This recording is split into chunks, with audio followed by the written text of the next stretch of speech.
طوری که شما در جریان هستید مسئله سوریه یک مسئله بسیار دلخراش که در طی این روزها ملت سوریه بار دیگر به خاک خون کشیده شدن. چیزی دیگر دست ما نمیآید یک دعای برای ملت مظلوم سوریه داشته باشیم.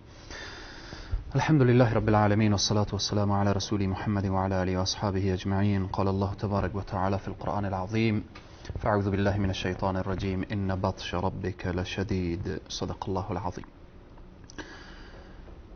بار دیگر دشمنان خون آشام، انسانهای وحشی صفت، رژیم بعثی جنایتکار، رژیم خون آشام اسد و هم پیمانانش و حامیانش و کسانی که او را در آغوش دارند به خاطر حفظ نظام خود و حفظ حکومت خود، بار دیگر ملت سوریه را در منطقه غوطه شرقی سوریه به خاک و خون کشیدند. دعا میکنیم پروردگارا، ظلم این ظالمین به اوج خود رسیده. پروردگارا، همانطوری که فرعون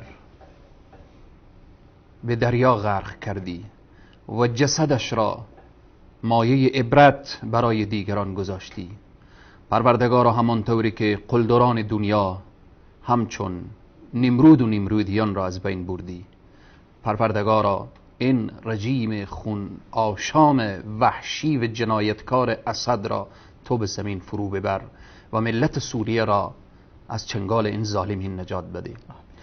پروردگارا، این مردمی که به زیر بمهای این خون آشامان جان دادن، از موسفید گرفته تا زن تا طفل، اطفال و زنان به خاک و خون کشیده شدن، پروردگارا روحشان را شاد داشته باش و اونها را به زمره شهدای صدر اسلام محشور بدار.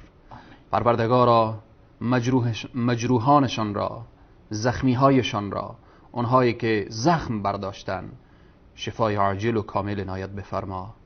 پروردگار، اونهایی که آواره شدن، خدای آنها را صحیح و سالم به آغوش خانوادهشان بر بگردان. پروردگارا، تو قادری، پروردگارا قوت تو و قدرت تو فوق همه قوت ها و قدرت هاست. پروردگارا، بین دعای مظلوم و بین تو هیچ پرده ای نیست، اجابت می شود. پروردگارا، همه مسلمان ها امروز در دنیا مظلوم واقع شدن، خصوصا در این شبها و روزها ملت مظلوم سوریه، منطقه غوطه شرقی. پروردگارا، به ندای اون مظلومین و به صدای اون مظلومین، پروردگارا به کمک و نصرت اون مظلومین خودت فرشتگان خود را بفرست. یا الله، پروردگارا برایشان صبر عنایت بفرما.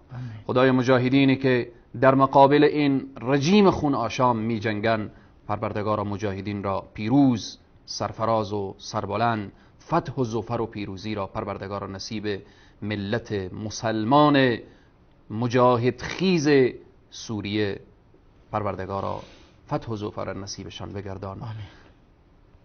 کار دیگری از دست ما نمی آید جز دعا و پروردگارا دعا می کنیم جزای ظالمین را که در این شبها و روزها بر سر مسلمان ها ظلم می کنن، تو جزای ظالمین بدی. آمین یا رب العالمین.